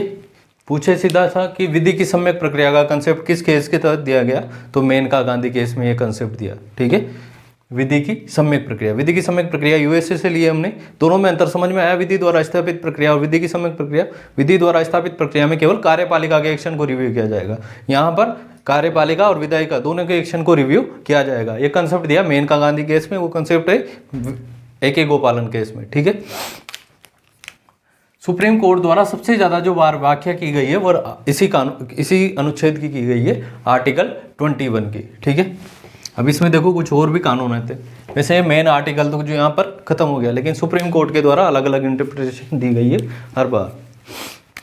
अब जैसे जीने का अधिकार है, वैसे क्या मरने का अधिकार भी है क्या, ठीक है, जैसे क्या जीने का अधिकार है, वैसे क्या है मरने का अधिकार भी है क्या, राइट टू डेथ भी है क्या, कि हम अपने इच्छा अनुसार मर सकते हैं, ठीक है। तो पहले तो सुप्रीम कोर्ट ने कहा कि हाँ मरने का अधिकार भी है, लेकिन बाद में सुप्रीम कोर्ट को अरे ये तो लोचा हो गया, तो बाद में एक केस में चेंज कर दिया गया कि आप अपने राइट टू लाइफ यानी कि आप फंडामेंटल राइट को नहीं छोड़ सकते, यानी कि आपको मरने का अधिकार नहीं है, ठीक है। तो ये कुछ और केसेस देख लेना, यहाँ से राइट टू डेथ नहीं है, ठीक है, राइट टू डेथ नहीं है। ये सुप्रीम कोर्ट ने कौन से केस में कहा, ज्ञान कौर केस में, ठीक है, राइट टू डेथ नहीं है, मरने का अधिकार नहीं है आपको। लेकिन अभी इस पर एक और नहीं चली, यूथनेशिया। यूथनेशिया का मतलब होता है इच्छा मृत्यु, यूथनेशिया का मतलब होता है इच्छा मृत्यु। तो दो तरह की यूथनेशिया होती है, एक तो एक्टिव यूथनेशिया और एक होती है पैसिव यूथनेशिया। एक्टिव का मतलब है कि डॉक्टर आपको इंजेक्शन लगा दे मरने का और आप मर जाए। पैसिव यूथनेशिया का मतलब होता है कि जैसे आपको कोई बोतल लगा रखी है, ठीक है, यानी कि सपोर्ट सिस्टम आपको वेंटिलेटर पर रख रखा है, तो आपको उसको धीरे धीरे हटाया जाएगा। आपको एक्टिव यूथनेशिया अलाउ नहीं है, लेकिन पैसिव यूथनेशिया अलाउ कर दिया आप सुप्रीम कोर्ट ने। पैसिव यूथनेशिया का मतलब समझ में आ गया, जैसे वेंटिलेटर हटा दिया ऐसे कंसेप्ट, ठीक है। एक्टिव का मतलब सीधा इंजेक्शन लगाया और आपको मार दिया। तो एक्टिव यूथनेशिया हमारे यहाँ अलाउ नहीं है, लेकिन पैसिव यूथनेशिया को सुप्रीम कोर्ट ने अलाउ कर दिया, ठीक है। तो इसमें लिख लेना passive euthanasia allow, passive euthanasia allow, euthanasia. Euthanasia का मतलब होता है इच्छा मृत्यु। जैसे कि किसी को बहुत ज़्यादा पेन हो रहा है, ठीक है, हालांकि इसका भी बहुत कॉम्प्लिकेटेड प्रोसेस है, लेकिन इच्छा मृत्यु को क्या कर दिया, अब अलाउ कर दिया। जैसे कि किसी को बहुत ज़्यादा पेन हो रहा है, वो चाह रहा है कि मुझे तो बस मार दो, मुझसे अब ये पेन सहन नहीं हो रहा, तो उसको सीधा इंजेक्शन नहीं लगाएंगे, उसका जो भी सपोर्ट सिस्टम है उसको धीरे धीरे करके हटा दिया जाएगा। जैसे पहले वेंटिलेटर हटा दिया, फिर ऑक्सीजन का वो हटा दिया, ऐसे धीरे धीरे करके क्या, फिर बोतल हटा दी, ऐसे धीरे धीरे करके क्या कर देंगे उसको। पैसिव यूथनेशिया को क्या कर दिया, सुप्रीम कोर्ट ने अलाउ कर दिया। ये केस था किसमें पैसिव यूथनेशिया के कंसेप्ट को अलाउ किया था, कॉमन कोज एनजीओ ऐसे करके कोई केस था, ठीक है। लेकिन अब आपको ये ध्यान रखना है कि पैसिव इच्छा मृत्यु को क्या कर दिया गया है, अलाउ कर दिया गया है, ठीक है। राइट टू डेथ अलाउ नहीं है, लेकिन पैसिव यूथनेशिया को क्या कर दिया है, अलाउ कर दिया है, ठीक है। शादी करने का अधिकार, शादी करने का अधिकार भी किसके अंतर्गत आता है, राइट टू लाइफ करने के अंतर्गत आता है, ठीक है। शादी करने का अधिकार भी किसके अंतर्गत आता है, राइट टू लाइफ के अंतर्गत आता है। इसके अलावा स्वच्छ पर्यावरण का अधिकार, स्वच्छ पर्यावरण का अधिकार भी किसके अंतर्गत आता है, राइट टू लाइफ के अंतर्गत आता है, ठीक है, स्वच्छ पर्यावरण का अधिकार। इसके अलावा अब एक और नया अधिकार जो इसमें ऐड किया गया है वो है right to privacy, right to privacy यानी कि निजता का अधिकार। निजता का अधिकार किसके अंतर्गत आता है, राइट टू प्राइवेसी आर्टिकल 21 के अंतर्गत आता है कि प्राइवेसी भी क्या है, लाइफ के लिए बहुत जरूरी है, इसलिए प्राइवेसी भी अब किसके अंतर्गत आता है, राइट टू लाइफ। कोई भी आपकी प्राइवेसी वायलेट करे तो आप सीधे कहाँ जा सकते हो, सुप्रीम कोर्ट जा सकते हो, ठीक है। क्योंकि अब गवर्नमेंट ने क्या कर दिया, हर स्कीम में आधार का डाटा अलाउ कर दिया, ठीक है। आधार कार्ड सब में मैंडेटरी है, आधार में हमारी बहुत सारी इन्फॉर्मेशन रहती है।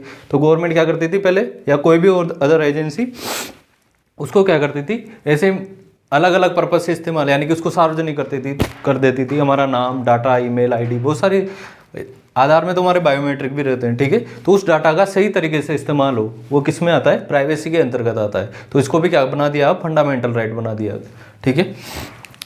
ये कौन से केस में किया गया, तो के पुट्टास्वामी केस में, ठीक है, के पुट्टास्वामी केस में। हालांकि ये सब क्या है, एब्सोल्यूट राइट नहीं है, यानी कि निरपेक्ष नहीं है, ठीक है। यानी कि इन पर क्या लगाया जा सकता है, प्रतिबंध लगाया जा सकता है गवर्नमेंट के द्वारा, युक्त प्रतिबंध लगाया जा सकता है, यानी कि सही कारणों पर प्रतिबंध लगाया जा सकता है प्राइवेसी, यानी कि सिक्योरिटी का मसला हो तो फिर वहाँ पर प्रतिबंध लगाया जा सकता है, ठीक है। ऐसे बहुत सारे प्रतिबंध, लेकिन वो प्रतिबंध कैसा होना चाहिए, युक्त होना चाहिए, रेशनल प्रतिबंध होना चाहिए, और उसको भी आप सुप्रीम कोर्ट पे जा सकते हो, सुप्रीम कोर्ट बताएगी कि कौन कौन से रेशनल प्रतिबंध हो सकते हैं, ठीक है। तो राइट टू प्राइवेसी भी इसके अंतर्गत आ गया, ठीक है। स्वच्छ पर्यावरण का अधिकार भी इसके अंतर्गत, यानी कि साफ पानी मिले आपको, आसपास बिल्कुल क्लीन एयर हो, ये सब किस में आता है, राइट टू लाइफ के अंतर्गत आता है। शादी करने का अधिकार भी इसके अंतर्गत आ गया।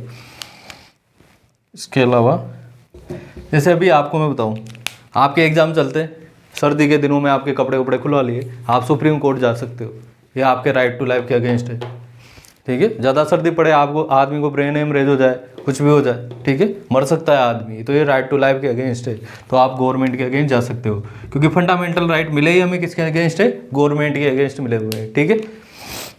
तो जाके देखना एक बार, हमके जब भी उतारे कपड़े वपड़े आपके, जूते वूते, कि बस अब तो सुप्रीम कोर्ट ही जाना है मुझे, कुछ तो बड़ा करना है, एक बार फेमस हो जाओगे आप जिसमें तो। लेकिन इनका क्या है, सही से मतलब समझ में नहीं आता, ठीक है। आर्टिकल लिखा हुआ है लेकिन हमें उसकी सही जानकारी नहीं है। तो ये कुछ अधिकार है, ये सब किस में आ जाते हैं, राइट टू लाइफ के अंतर्गत आ जाते हैं। इसमें एक और अधिकार देख लो, हालांकि शिक्षा का अधिकार भी इसमें था, लेकिन शिक्षा के अधिकार को गवर्नमेंट ने बाद में एक इसमें अलग आर्टिकल ऐड कर दिया है, इसमें आर्टिकल 21 में, उसका नाम है आर्टिकल 21A, शिक्षा का अधिकार, शिक्षा का अधिकार, ठीक है। शिक्षा का अधिकार किस में है, आर्टिकल 21A में है, ठीक है। शिक्षा का अधिकार किसके तहत ऐड किया, मैंने ये पहले ही बताया था कि जब भी कोई आर्टिकल ऐड करना होगा तो उसके लिए क्या करना पड़ेगा, संविधान में संशोधन करना पड़ेगा। तो कौन से संविधान संशोधन के तहत ये ऐड किया गया, तो 86वें संविधान संशोधन, याद रखना है आपको, इंपॉर्टेंट है, 86वें संविधान संशोधन के द्वारा इसको ऐड किया गया। और केस था Mohini Jain case, Mohini Jain case versus state of Karnataka, ठीक है। मोहिनी जैन केस में शिक्षा के अधिकार को क्या बना दिया गया, मूल अधिकार बना दिया गया। इसके तहत एक अलग से संविधान संशोधन किया गया, 86वां संविधान संशोधन, जिसके द्वारा आर्टिकल 21A ऐड किया गया, ठीक है। तो शिक्षा का अधिकार भी हमारा क्या है, मूल अधिकार है। ये मूल अधिकार भी है हमारा और कानूनी अधिकार भी है, RTE एक्ट 2009, ठीक है। जो 25% सीटें रिजर्व रखनी पड़ती है गरीब बच्चों के लिए हर क्लास में, वो किसके तहत, RTE एक्ट के तहत। यानी कि ये मूल अधिकार भी है, मूल अधिकार मतलब गवर्नमेंट की रेस्पॉन्सिबिलिटी है। कानून के अधिकार का मतलब है कि ये सबके अगेंस्ट है, कानून में जो भी चीज़ें लिखी हुई है सबके अगेंस्ट ये आपको मिला हुआ है, ठीक है। तो समझ में आया आर्टिकल 21 में क्या क्या है। आर्टिकल 21 बात करता है right to life and personal liberty की। दो कंसेप्ट है, विधि द्वारा स्थापित प्रक्रिया जिसमें केवल एग्जीक्यूटिव के एक्शन को रिव्यू किया जा सकता है, लेकिन विधि की सम्यक प्रक्रिया जो हमने यूएसए से लिया गया है उसको में के तहत विधायिका के कार्य को भी रिव्यू किया जा सकता है। राइट टू लाइफ के अंतर्गत और कौन कौन सी चीज़ें आती है, स्वच्छ पर्यावरण का अधिकार, मरने का अधिकार नहीं है लेकिन पैसिव यूथनेस से अलाउ कर दिया है, ठीक है। शादी का अधिकार, प्राइवेसी का अधिकार, प्राइवेसी का अधिकार भी रिसेंट में आया है के पुट्टास्वामी जजमेंट में, ठीक है। इसके अलावा शिक्षा का अधिकार आर्टिकल 21A, यह आपको ध्यान रखना है।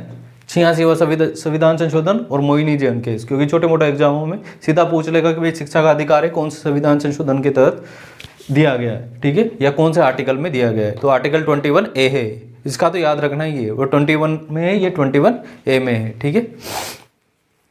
तो ये है हमारा article 21 right to life. Important article है, सबसे ज़्यादा इसकी व्याख्या की जाती है हर बार सुप्रीम कोर्ट के द्वारा में, क्योंकि राइट टू लाइफ के अंतर्गत, लाइफ क्या है, बड़ा स्कोप है, कुछ भी आ सकता है राइट टू लाइफ के अंतर्गत, ठीक है। तो सुप्रीम कोर्ट के द्वारा इसकी सबसे ज़्यादा व्याख्या की गई है, लिखो।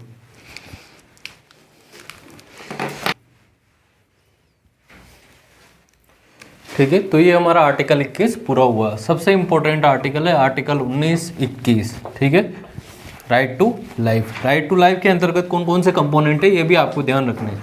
शिक्षा का अधिकार 86वें संविधान संशोधन के द्वारा ऐड किया गया आर्टिकल 21A में, मोहिनी जैन केस का नाम था, ठीक है। दो कंसेप्ट है आर्टिकल 21 में, विधि द्वारा स्थापित प्रक्रिया और विधि की सम्यक प्रक्रिया। विधि द्वारा स्थापित प्रक्रिया हमने जो है जापान से ली है, जबकि विधि की सम्यक प्रक्रिया हमने कहाँ से लिए, यूएसए से लिए, ठीक है। विधि की सम्यक प्रक्रिया में क्या है कि विधायिका और कार्यपालिका दोनों के कार्य को रिव्यू किया जा सकता है, जबकि विधि द्वारा स्थापित प्रक्रिया में केवल कार्यपालिका के एक्शन को रिव्यू किया जा सकता है, ठीक है। राइट टू डेथ शामिल नहीं है, लेकिन पैसिव यूथनेसिया को अभी अलाउ कर दिया गया है, ठीक है। शिक्षा का अधिकार 21A में हो ही गया, शादी का अधिकार भी है इसमें, स्वच्छ पर्यावरण का अधिकार भी है, ठीक है। अब है आर्टिकल 22,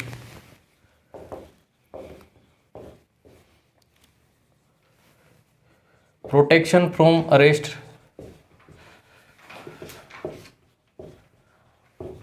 एंड डिटेंशन।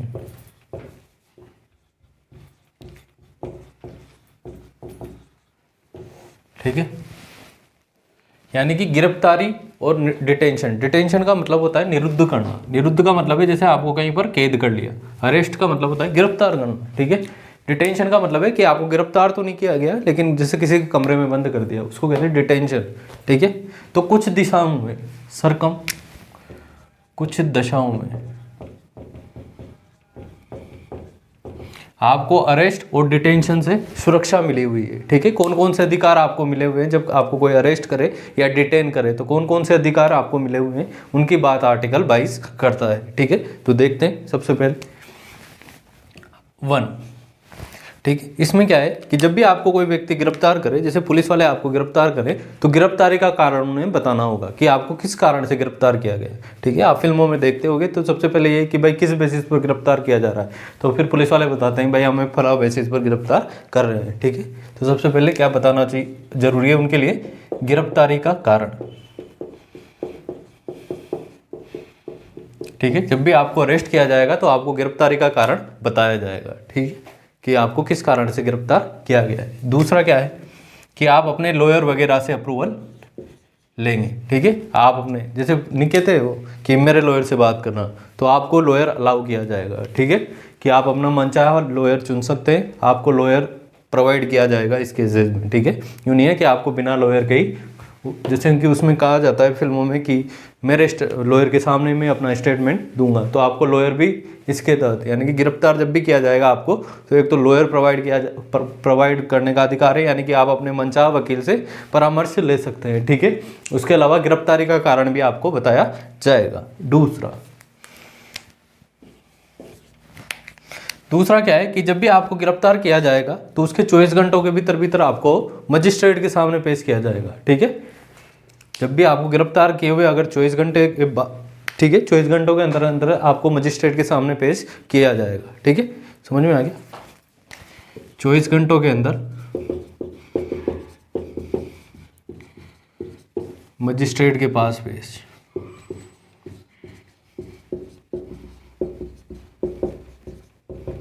ठीक है। तो बहुत सी बार जब हमें कोई बड़ी कार्रवाई करनी पड़ती है तो हम उसको ऑफिशियली अरेस्ट नहीं करते, ठीक है, चुपके से ही गुपचुप कर लेते हैं, क्योंकि अगर ऐसा किया जाता है तो 24 घंटे के अंतर्गत आपको मजिस्ट्रेट के पास पेश करना पड़ता है, ठीक है। इस 24 घंटे में यात्रा का समय शामिल नहीं होता। जैसे आपने कहीं पे जयपुर गिरफ्तार किया, आपको कोटा लाना है, ठीक है, तो इस जो ट्रेवल का जो समय लगा ये काउंट नहीं होगा वो 24 घंटे में, ठीक है। उसके अलावा 24 घंटे के अंतर्गत आपको मजिस्ट्रेट के पास पेश करना पड़ेगा। उसके बाद मजिस्ट्रेट डिसाइड करेगा भाई इसको रिमांड पर भेजना है, पुलिस कस्टडी में भेजना है, जुडिशियल कस्टडी में भेजना है, ठीक है। मजिस्ट्रेट डिसाइड करेगा। 24 घंटे के अंतर्गत आपको किस में पेश करना पड़ेगा, मजिस्ट्रेट के सामने पेश करना पड़ेगा। अब ये तीसरे में दिया हुआ है कि यह अधिकार किसको नहीं मिला हुआ है, ठीक है। यह अधिकार किन किन को नहीं मिला हुआ है, तो यह अधिकार 2 व्यक्तियों को नहीं मिला हुआ है। एक तो शत्रु देश के नागरिक,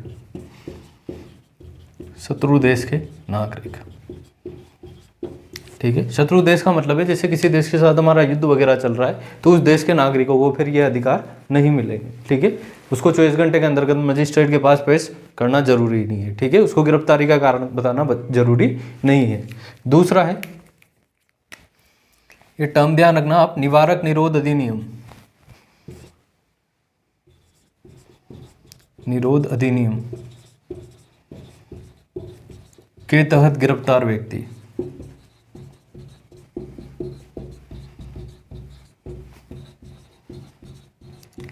निवारक निरोध कहते हैं प्रिवेंटिव डिटेंशन। प्रिवेंटिव डिटेंशन का मतलब है कि जैसे आपको लगता है कि कोई व्यक्ति क्राइम कर सकता है और आप उसको पहले से ही गिरफ्तार कर लो, तो उसको गिरफ्तारी का कारण बताना जरूरी नहीं है। आपको लगे कि भाई ये डकैती कर सकता है, ये 2 जने डकैती कर सकते हैं, तो उनको पहले से ही आपने क्या कर लिया, कैद कर लिया। आप गिरफ्तार तो नहीं करोगे उनको, क्योंकि अभी क्राइम कमिट नहीं किया उन्होंने, ठीक है। लेकिन उन्होंने क्या कर लोगे, आप डिटेन कर लोगे, ठीक है, बंद कर दोगे उन्हें एक कमरे में। तो इसके तहत गिरफ्तार व्यक्तियों को भी ये अधिकार नहीं मिले हुए। एक तो शत्रु देश के नागरिक जिनके साथ हमारा युद्ध चल रहा है, ठीक है। दूसरा क्या है, प्रिवेंटिव डिटेंशन के तहत गिरफ्तार व्यक्ति, ठीक है। तो ये दोनों ही कोई ये अधिकार नहीं मिला हुआ है, ठीक है। चौथा, अब इस अधिनियम के तहत जो गिरफ्तार व्यक्ति है, ठीक है, इसके अधीन जो गिरफ्तार व्यक्ति है उनको कौन कौन से अधिकार मिले हुए उनके बारे में बात करते हैं। ऐसे व्यक्ति को 3 महीनों से ज़्यादा नहीं रखा जा सकता, ठीक है। आपको लगता है कि भाई ये बंदे क्राइम कर सकते हैं तो उनको 3 महीने से ज़्यादा आप बंद करके नहीं रख सकते, ठीक है।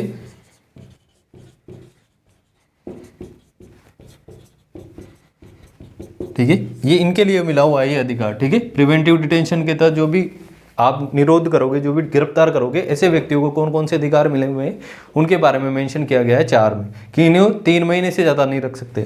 अगर इन्हें 3 महीने से ज़्यादा रखना हो, ठीक है, आपको लगता है कि कोई टेररिस्ट एक्टिविटी कर सकते हैं, ठीक है, अभी उन्होंने कमिट नहीं किए लेकिन आपको लग रहा है कि भाई हाँ कर सकते हैं, तो आपको उन्होंने डिटेन कर लिया, आपने बंद कर दिया उनको एक जगह, 3 महीने हो गए, ठीक है। 3 महीने से ज़्यादा भी अगर आप उनको रखना चाह रहे हो तो उसके लिए आपको क्या करना पड़ेगा, एक एडवाइजरी बोर्ड होगा, एक क्या होगा, एक बोर्ड होगा, ठीक है, एक पैनल होगा 3 सदस्यों का, 3 हाई कोर्ट जजेस का, ये अप्रूव करेंगे कि हाँ इनको 3 महीने से भी ज़्यादा रखा जा सकता है, तो फिर आप रख सकते हो, ठीक है।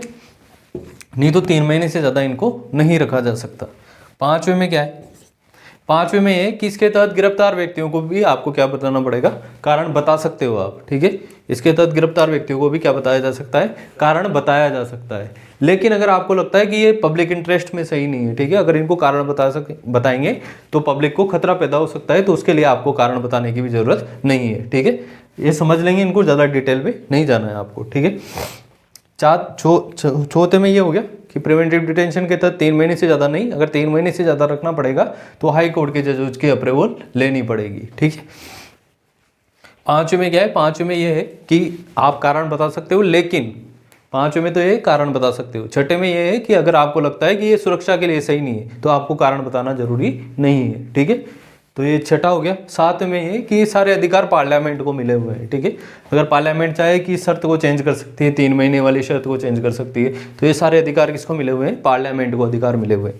एक चीज़ यहाँ पर ध्यान रखना, 44वां संविधान संशोधन 1978, इसमें ये 3 महीने की डेट जो है वो 2 महीने कर दी गई, लेकिन ये अभी तक अप्लाई नहीं हुआ है, ठीक है।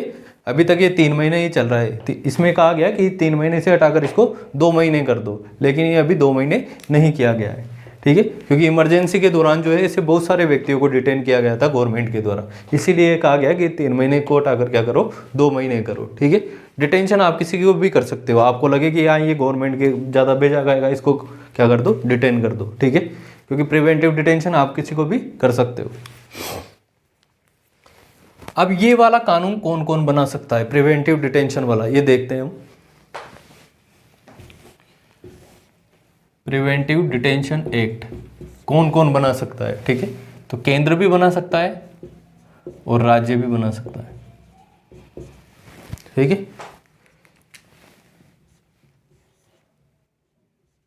केंद्र केंद्र किन किन मसलों पर बना सकता है, विदेशी मामलों, फॉरेन अफेयर्स,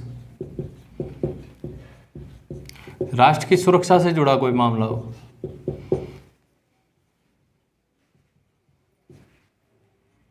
इन मसलों पर ये केंद्र कानून बना सकता है। और राज्य किन मसलों पर कानून बना सकता है? राज्य की सुरक्षा,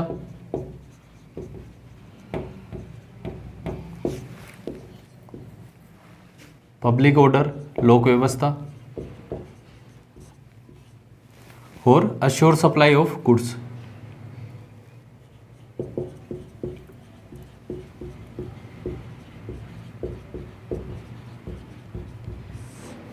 ठीक है। केंद्र विदेशी मामलों पर, राष्ट्र की सुरक्षा के मामलों पर, इन पर कानून बना सकता है। राज्य केवल इन्हीं मसलों पर कानून बनाएगा। केंद्र को इन पर भी कानून बनाने का अधिकार है और इन पर भी कानून बनाने का अधिकार है। यानी कि केंद्र के पास ये सारे सब्जेक्ट है, लेकिन राज्य के पास केवल ये 3 सब्जेक्ट है। अश्योर सप्लाई ऑफ गुड्स का मतलब है जैसे कि कुछ चीज़ जो जरूरी है, जैसे कि मान लो स्ट्राइक नहीं कर सकते आप, ठीक है, आपने तेल वेल वालों ने हड़ताल कर दी कि हम तेल नहीं लाएंगे, फिर राज्य इस मसले पर यह कानून बना सकता है प्रिवेंटिव डिटेंशन एक्ट के तहत। उसे लगे कि भाई ऐसे व्यक्ति जो क्या नाम से हड़ताल कर सकते हैं, उनको गिरफ्तार करके एक तरफ पटक सकता है। ठीक है, तो assure supply of good, public order हमने लोक व्यवस्था देख ही ली, और राज्य की सुरक्षा। ठीक है, इन तीनों मसलों पर यह कानून बना सकता है। केंद्र इनके साथ साथ इन मसलों पर भी कानून बना सकता है। ठीक है, यह है हमारा आर्टिकल 22। समझ में आया? कुछ दशाओं में गिरफ्तारी और डिटेंशन से संरक्षण। सबसे पहले क्या है कि आपको गिरफ्तारी का कारण बताना पड़ेगा। आप अपने मनचाहे लॉयर की सलाह ले सकते हो। फिर दूसरा है कि आपको 24 घंटे के अंतर्गत मजिस्ट्रेट के सामने पेश करना पड़ेगा। तीसरा है कि ये अधिकार जो है 2 लोगों को नहीं मिला हुआ है। एक तो प्रिवेंटिव डिटेंशन यानी कि निवारक निरोध के तहत गिरफ्तार व्यक्ति, और दूसरा शत्रु देश के नागरिक। शत्रु देश कोई भी हो सकता है, ये हमारा जो है गवर्नमेंट डिसाइड करेगी कि कौन कौन शत्रु देश है। जनरली जिनके साथ हमारा युद्ध चल रहा हो उनको हम शत्रु देश मानते हैं। ठीक है, फिर प्रिवेंटिव डिटेंशन के तहत गिरफ्तार व्यक्तियों को कौन कौन से अधिकार मिले हुए। 3 महीने से ज़्यादा नहीं रखा जा सकता। 3 महीने से ज़्यादा रखा जाएगा तो हाई कोर्ट के जज की अप्रूवल लेनी पड़ेगी। 44वें संविधान संशोधन के द्वारा इस 3 महीने को 2 महीने कर दिया गया था, लेकिन अभी तक एप्लीकेबल नहीं हुआ है ये मसला। ठीक है, फिर प्रिवेंटिव डिटेंशन के तहत गिरफ्तार व्यक्ति को भी कारण बताया जा सकता है, लेकिन सुरक्षा की दृष्टि से इनको बताना कोई इतना जरूरी भी नहीं है। ठीक है, ये सारे इससे रिलेटेड जो भी कानून है पार्लियामेंट के पास है। पार्लियामेंट इस डेट को कम ज़्यादा कर सकती है। ठीक है, उसके बाद ये जो प्रिवेंटिव डिटेंशन एक्ट है ये कौन कौन बना सकता है? केंद्र भी बना सकता है, राज्य भी बना सकता है। राज्य 3 मसलों पर बना सकता है: राज्य की सुरक्षा, पब्लिक ऑर्डर और अश्योर सप्लाई ऑफ गुड्स। यानी कि जो जरूरी चीज़ें हैं उनकी जो है सप्लाई निर्धारित हो, सप्लाई फिक्स हो, इसके लिए भी कानून बना सकता है। केंद्र जो है विदेशी मामलों, राष्ट्र की सुरक्षा के मसले पर कानून बना सकता है। ठीक है, केंद्र इन पर भी कानून बना सकता है, इन पर भी कानून बना सकता है। राज्य केवल इन्हीं 3 सब्जेक्ट पर कानून बना सकता है। यह है हमारा आर्टिकल 22। तो आज हमने जो है स्वतंत्रता का अधिकार, राइट टू फ्रीडम देखा। इसके पहले हमने राइट टू इक्वलिटी देखा आर्टिकल 14 से 18 तक। आज हमने देखा राइट टू फ्रीडम आर्टिकल 19 से लेकर आर्टिकल 22 तक। उसमें 19 और 21 सबसे इंपॉर्टेंट है, जहाँ से प्रश्न बनने की संभावना सबसे ज़्यादा है। सुप्रीम कोर्ट ने सबसे ज़्यादा जो इंटरप्रिटेशन किया है वो आर्टिकल 21 राइट टू लाइफ का किया है, और आगे भी भविष्य में भी इसका इंटरप्रिटेशन ही ज़्यादा होगा। ठीक है, मेन इसके 2 कंसेप्ट थे हमने: procedure established by law, due process of law. विधि द्वारा स्थापित प्रक्रिया और विधि की सम्यक प्रक्रिया। विधि द्वारा स्थापित प्रक्रिया हमने जापान से ली। इसमें केवल जो है एग्जीक्यूटिव के कार्यों को रिव्यू किया जा सकता है, लेकिन ड्यू प्रोसेस ऑफ लॉ में जो है एग्जीक्यूटिव और लेजिस्लेचर दोनों के ही एक्शन को रिव्यू किया जा सकता है। शिक्षा का अधिकार जो है 86वें संविधान संशोधन द्वारा आर्टिकल 21A में ऐड किया गया है। ठीक है, तो ये है हमारा राइट टू फ्रीडम आर्टिकल 19 से 22। बाकी के जो बचे हुए मूल अधिकार हैं अगली क्लास में पढ़ेंगे। ठीक है, आज आपको क्लास कैसी लगी रिव्यू करके बताइएगा। धन्यवाद।